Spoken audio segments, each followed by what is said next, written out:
proper health emergency, and Yep. the reaction to the world has actually shown, like, we got ridiculed with our demand of saying, like, to decarbonise by 2025. Yeah.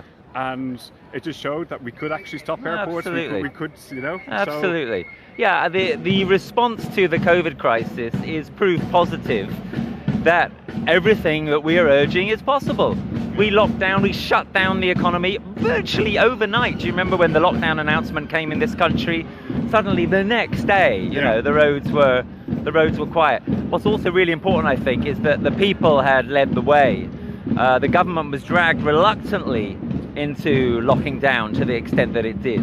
It's the same with this, of course. So yeah, they found the magic money tree, they shut the economy down. These are the kind of things that need doing for the climate emergency. The climate emergency is just the same as the COVID emergency in terms of its fundamentals. It's just way, way slower. Yeah. So we should have started, 30, 40 years ago. But, we've got to get started now to do what we can and to stop the destruction before it really is too late.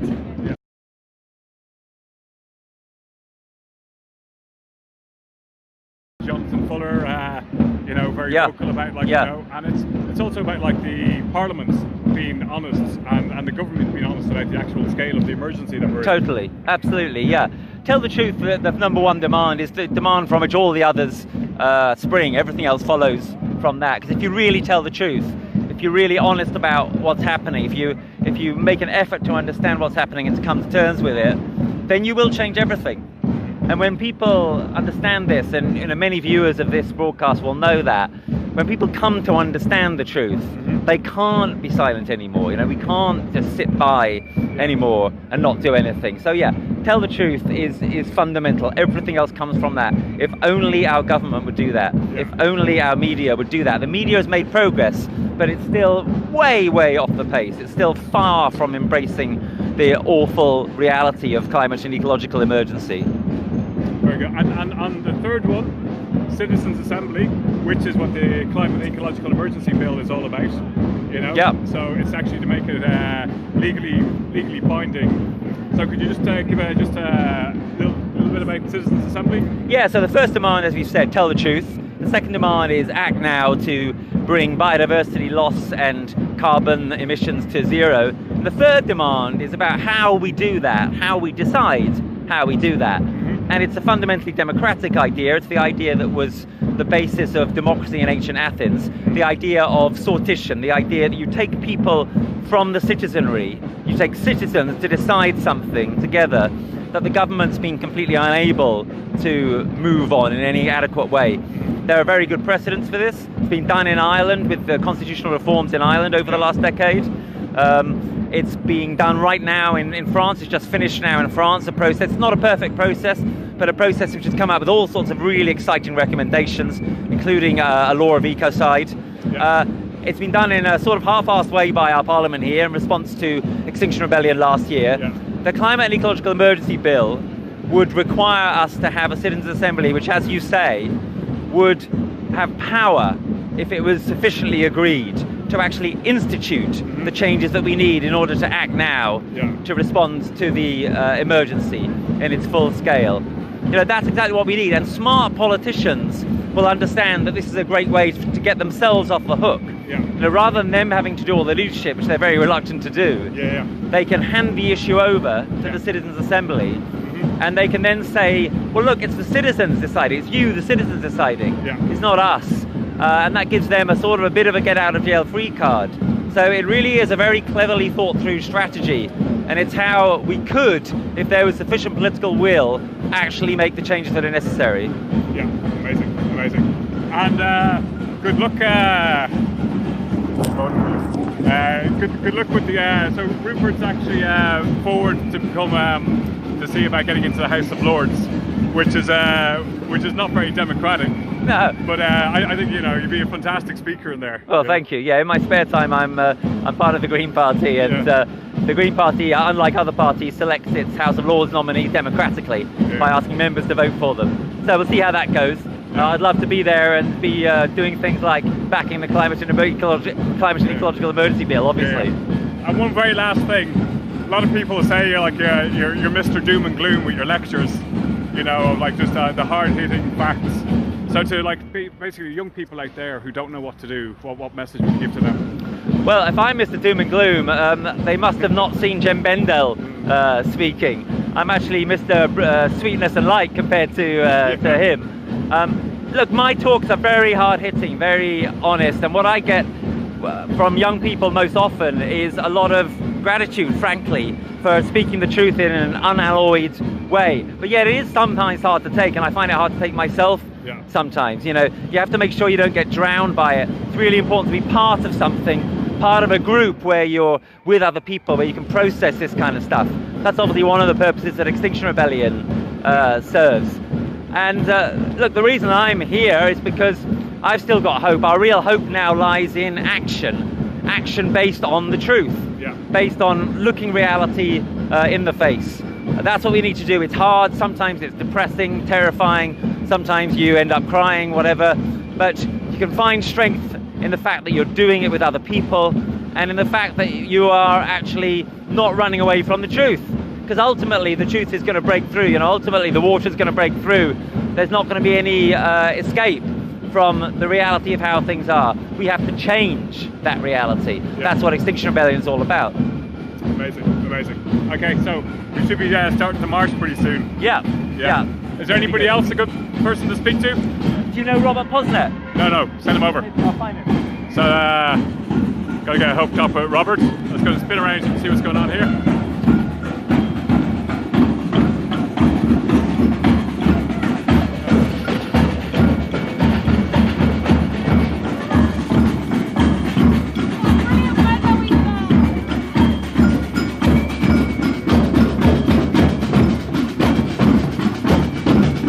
Favorite part of XOR, drummers.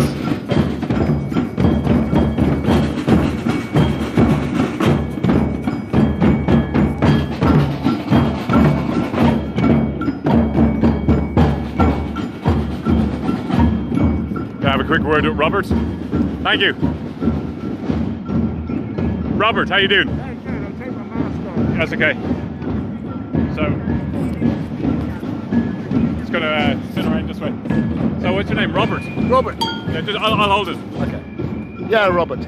So what's going on here today, Robert? Well, we're just getting ready to march to Parliament and to try and get them to adopt the CEE bill. So that's what we're doing here today, and we'll stay for as long as it takes. And if you're at home, come and join us. If you can, come and join us. We'll be here for a few days. Amazing. Yeah. And so you're part of like this. There's loads of different groups, and we've like 4 different marches converging in. That's right. Westminster. Yeah, four different. We're all going to Parliament. Yeah. And we'll see what happens at Parliament. See how many people turn up, and see what happens. I don't think there's any big plan. Yeah. And what part of the country are you from? I'm from Bury St Edmunds. Yeah. And so this is my third rebellion. Third rebellion. Third rebellion. Yeah. You're gonna get some stripes here, is it? You know. Yeah, exactly. Yeah. And what about the people at home who can't join us? What can they do? Or? Oh well, I think get online and lobby your MPs about this bill, the Climate and Ecological Emergency Bill. Get online, MPs, everybody, just spread the word. That's what they can do. Really spread the word. Yeah. Amazing. Okay. And you're part of the drumming guys. Not a samba band, but I thought this time I'd just bring the yo-yo rather than a drum because I'm getting too old to be carrying big drums around all day. Yeah. Okay. Good stuff. What time are we kicking off? Pretty soon, looks like. Well, I think so. I think it's about 11:30. But 11:30, I have no idea what the time is. Okay, no problem. Thanks, Okay, Robert. Thank you. Cheers. It's a quick interview with Robert there. So we heard that they're going to start marching at about 11:30. I was going to take this moment just to talk about, we've been talking about like having a fourth demand about climate and social justice. The last couple of weeks I've attended a couple of marches, the Reparation March in Brixton, and heard some very powerful speeches from Coffee and other people from several different groups really, and it's the whole concept that we've actually got in the global south is now getting affected first by the ecological and climate emergency, and it's really taking into consideration how what we do has direct effects now on them and how we're actually going to deal with social justice. So this is a very it's a learning experience that we're going through, in Extinction Rebellion. So it's as we progress as a group or organisation or whatever you want to call us, we're learning and we're listening to people. We even had a small citizens' assembly locally here in South London with Stand Up to Racism and the local XR Wandsworth, and it was very good listening to different views and understanding people's beliefs and fears, and also things that we were quite ignorant about. So it's a very big, it's a learning curve for everybody. So we can't have climate justice without social justice, and that's bringing everybody along with us. More your knees. The way you fall, your knees try to react in a different way. Okay. And then they snap. Thank you, Alex. Hello, Mr. Tree. How you doing? Hello, I'm good, thank you. You're on Facebook UK. Fabulous. Yeah. Getting used to my stilts at the moment. You get a better interview later. No, you're doing a great job. What's your name? Charlotte. Charlotte. Okay, I'm just going to walk backwards so you can fully see Charlotte. It's quite amazing. What kind of tree are you? Bisque. I was going for oak, but I know the leaves aren't right. Okay, misc tree. Just gonna... I am next, yes. That's what we're going. That's very dexterous, Charlotte. So yeah, big shout out to people who are watching at home, getting lots of waves and nice comments from people in different places.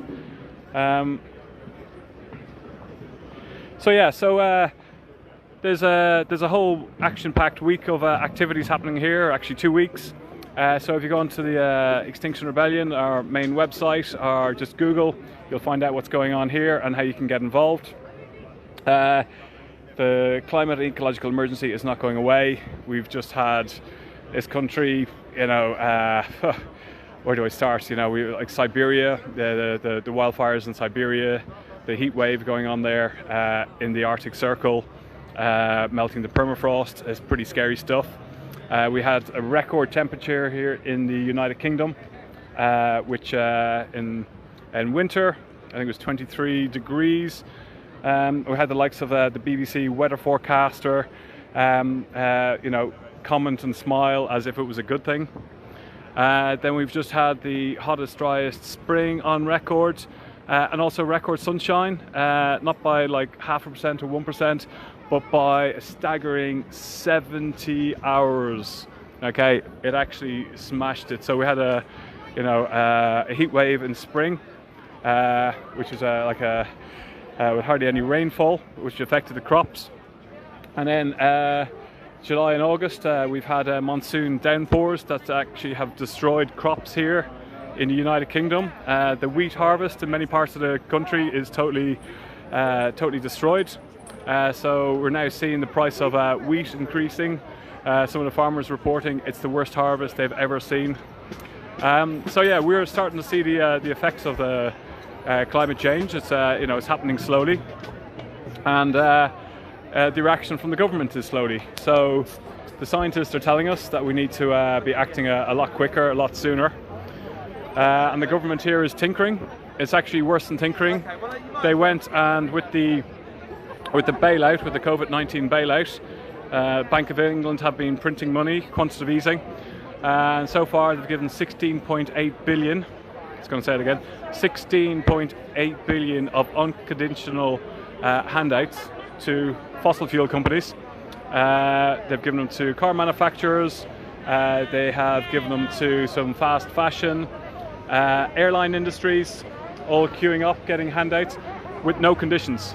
Right, no conditions about reducing their carbon emissions, and yet the money that they've given for decarbonising the economy has been minuscule in comparison. This is a perfect opportunity for rebuilding our economy as a green circular economy. So we should stop all funding and all support going to fossil fuel industries. Giving the amount of actually money that they're giving to overseas false aid for actually developing new gas facilities in African countries is like going against the Paris Agreement, Paris Accord. So it's gone from it's actually really, really sunny and hot here. So we've got this very nice air of just tranquil just before. Got some smiling people. Gonna say hello to this guy. How you doing? Hello. I'm on Facebook Live. Oh, brilliant. It's been around here. Cool. So the drummers are my favourite part. So what's your name? Rob. Rob. So what brings you here today? Well, yeah, I think it's the Extinction Rebellion, I'm just obviously. going to spin around this way. This way a bit easier for me. Yeah, I'm just talking over you. Protecting the environment, I think that's a biggest key. Changing the systems, the problems that we've got are mounted in society as well as everything else, aren't they? There's a lot of different things that we need to look at and need to rethink. And we've got the opportunity at the moment, and Amazing. It's a good start. How long have you been Only a few weeks. A few weeks, yeah? Yeah. I'm hoping to hear some greatness. I think this is quite good fun actually. This is one of the great things about Extinction Rebellion is that you get involved in something and you can actually be creative. You can do things that you probably wouldn't do normally, and but it's actually making a point as well, and that's the biggest thing that I'm here for. Great stuff, Rob. Keep up the good work. Brilliant. I'm looking forward to. Do you know what time it is? It is 11:30. 11:30. Okay. Okay. Thanks a lot, Robert. I have to keep a very close eye on the time because we are going to be passing. We're going to be passing the live streams around different live streamers, so you don't have to listen to my voice all day. We've also got vMix kicking off today, which is quite exciting. It's a new way to try and bring XOR from different parts of the country at the same time. So tune in about 2:30. That's going to be kicking off. You can check all the regional pages: Bristol, Brighton, Animal Rebellion, HS2. They all have different things going on, events that are being covered and live streamed as well. So please go and check out the different pages, not just Facebook UK. Remember, if you're at home, please share this with your friends, family, boyfriends, girlfriends, your grannies, granddads, everybody. We need to get everybody involved in this, So please share, tag, tell people what's going on, have conversations, try and get them involved as well. We got some people from the different religions as well. How you doing? Hey, good. I recognise you. Do you? Yeah. What's your name? Oh, you don't have to say. There's an XOR Live on Facebook. Oh, hiya. There you go. What brings you here today? Same reason as everyone else, I guess. Stop us spiraling into devastating climate change and, save the planet, save the people. Yeah. Trying to protect people in the global south, trying to protect future generations. Yeah. Trying to express my grief and devastation at everything that's been lost so far, everything that will be lost, and try and stop it in its tracks as far as possible, if that is even possible, of course. Yeah. But fighting for that. Are you going to be at the 5 o'clock vigilance? Is that the thing for the today? Yeah. No. Okay. Be in Parliament Square. I'm going to be in Parliament Square all day. You're going to Parliament Square all day. Yeah. Okay. Keep up the good work. Cheers, Thank you. Thank you. Okay. So we're now moving out onto the road. I can't see which way the camera's facing. It's very bright here. There we go, yeah. So we're now moving out onto the road here in Victoria. Just going to shoot across the road here. Let's get out of the way of these people. Just going to do a slow pan around. The roads are blocked. We got some nice some signage going on here. Sending nice, loud, clear messages to the government and to our representatives in Parliament, our MPs. How you doing? Yeah, good. How you doing? Good. So, what's your name? George. What brings you here today? Just speak normally. I'll hold it. The exponential destruction of all the living systems of the planet. And this is the thing going on behind the scenes as a matter of course, just because of the way we do business. Roughly every 24 years, the global economy doubles in size, and most of that is powered by fossil fuels. It means destroying the forest, the ocean, the soil, the water, etc. And most of that carries on as it does, because a tiny percentage of people have most of the world's resources. So we're basically trying to provide for the vast majority of the world's people with maybe 30% of the world's resources, because so many of them are in the hands of the people at the top. And it's madness, you know. It isn't about ideology or, you know, any particular political perspective. It's just about a basic human compassion and listening to what the scientists have been saying for decades now. And the huge difference now is that 20 years ago is we will face many disasters if we don't take the right action. We haven't taken the right action, and we have literally 300% more catastrophes now than we did, I think, at the beginning of the 90s. You know, I mean, these are biblical events. The unimaginable locust swarms in East Africa that have just taken out vast swathes of crops. These cyclones, floods, typhoons. I mean, it's biblical in much of the world. But because we're busy and, you know, we've got COVID and stressful lives to focus on, we just don't realise the sheer scale of it. And so our job as Extinction Rebellion is just to make that simple, humanitarian, compassionate case for the transformation that needs to happen. And this isn't just Extinction Rebellion saying this, and this is an important point to stress, I think. The way our media works is they'll say, Extinction Rebellion activists say this, and then they'll put somebody up from the other side saying, oh, that's not true. Yeah, go for it. Just going to spin this around.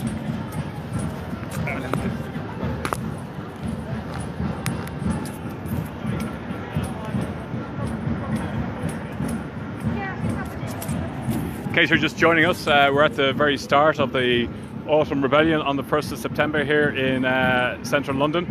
We're now walking from Victoria, from this beautiful, cathedral behind me, down to Parliament Square, where we're joining up with 4 other marches, and people are coming from different parts of the country, and there's different marches and things happening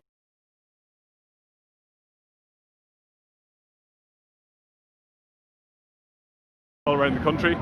So I'm here with George, who's just explaining a couple of things to me. George is, I've seen him quite a few times, very knowledgeable guy. Let's pop onto the street here. So I was just saying that it's really important to understand that it's not just Extinction Rebellion and climate activists saying that we've got a massive problem. The UN set up this body, the IPCC, which involves thousands of scientists. They released a report in 2018 that said we need unprecedented changes to every aspect of society, and it needs to be underway before 2020.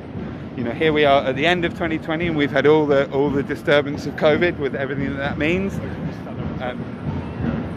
And governments, instead of taking this vast opportunity to spend the trillions they're now pumping back into the economy across the world, instead of spending that on bringing about those unprecedented changes to every aspect of society that have to happen, and this is what the scientific report said, instead of that, they're, you know, throwing out the money out the door to huge corporations, bailouts, trying to basically bring back the economy we had before. And it's massively undemocratic. This is a really important thing also. Less than 10% of people, and this was a poll I think done in June this year, and then there was another one done just a month ago, and significantly less than 10% of people in the UK want to return to business as usual. Yeah. You know, they want a different society that prioritises, and again, this was another big opinion poll, the vast majority prioritise. So I'm just going to tell this guy to see if he can tell him to slow down. Okay, go. Just 1 second. Oh. So you can't run up to the front and tell him to slow down. I have done. Yeah. Okay. You don't start hanging around as well. Yeah. Okay. Just we got the bit of a gap has opened up here in the march. We've got a tree walker who's quite slow walking on a giant tree. So always a thing on the march, not to go too quickly. Yeah. So we're just trying to get these people silent. I'm going to spin around again. Okay. So you can keep on talking. We're going to hear your voice. Yeah, no, I was just saying this democracy thing, you know, like at one level this is just a basic human compassionate thing of the need to reach out and prevent suffering, but on the other hand it is all about a massive democratic deficit. The vast majority of people in this country think that we should prioritise social and environmental outcomes, so you know, decent life for people in practice over economic growth, and instead we have a system that is dedicated to economic growth at all costs, and the costs of that are going up and up and up. You know, the Secretary General of the United Nations gave a speech a little while ago, and he said we're careening towards the abyss on climate change. Absent this radical change I talked about before, underway before 2020, then we face disaster, and this is not happening. So much as the media will try and sort of portray this as Extinction Rebellion causing a fuss.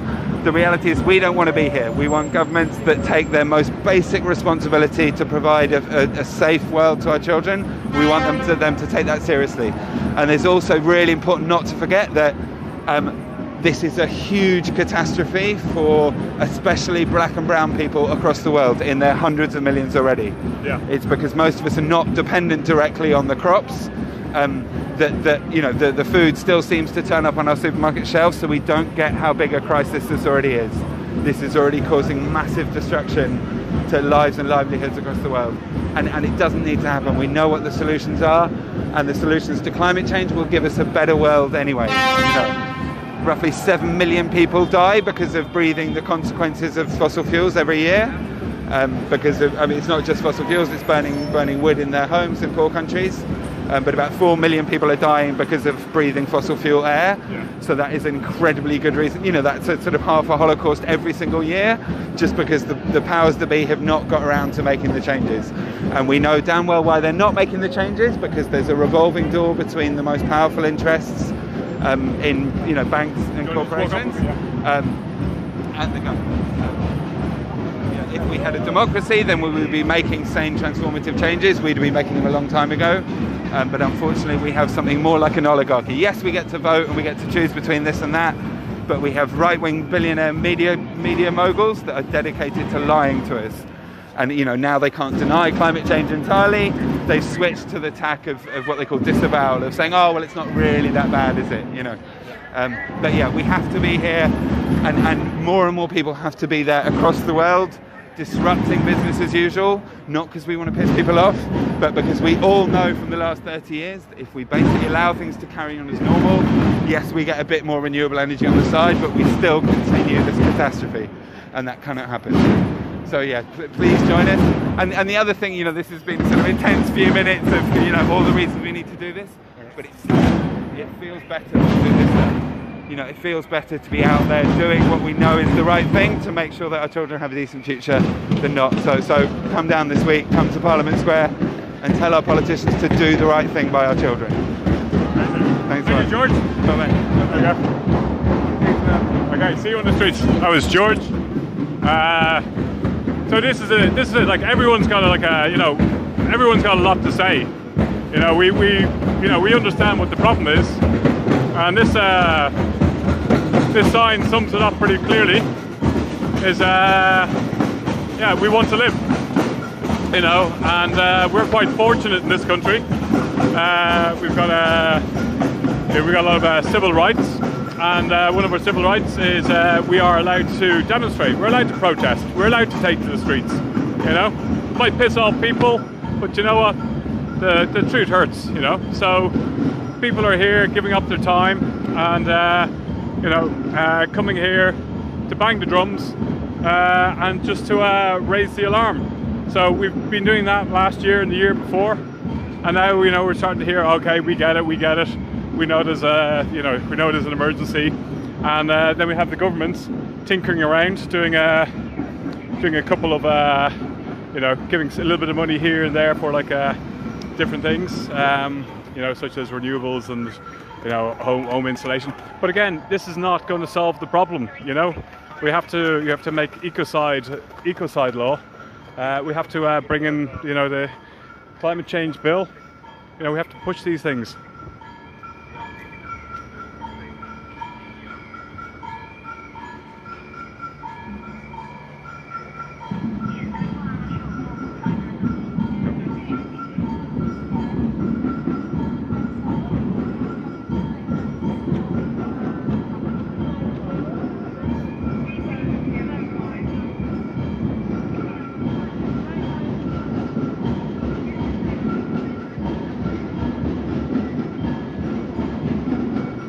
In case you're just joining us, reporting live from the first day of the Autumn Rebellion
This is an SOS from the kids. All the grown-ups take note of this. We're finding our voice, calling you out. You can't leave the world in fire and drought. This is an SOS from the kids. Please change the story. Rewrite the lost. This beautiful love cannot be lost. Stop hurting our planet like you don't care. There's only one world for us to share. Don't listen to the fat cats, they only want their cream. Always needing oil for feeding their machines. We must care about the animals, care about the trees. I'll need help from you. You get help from me. Please change the story. How nice is this? This beautiful love cannot be lost. Cannot be lost. Stop hurting our planet like you don't care. There's only one world for us to share. This is an SOS from the kids.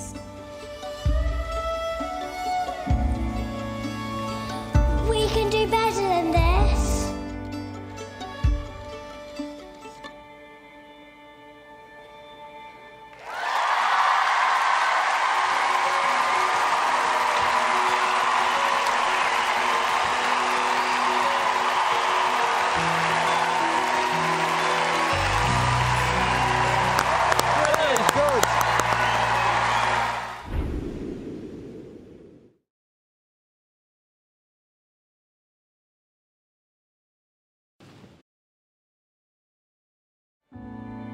This is an SOS from the kids. All the grown-ups take note of this.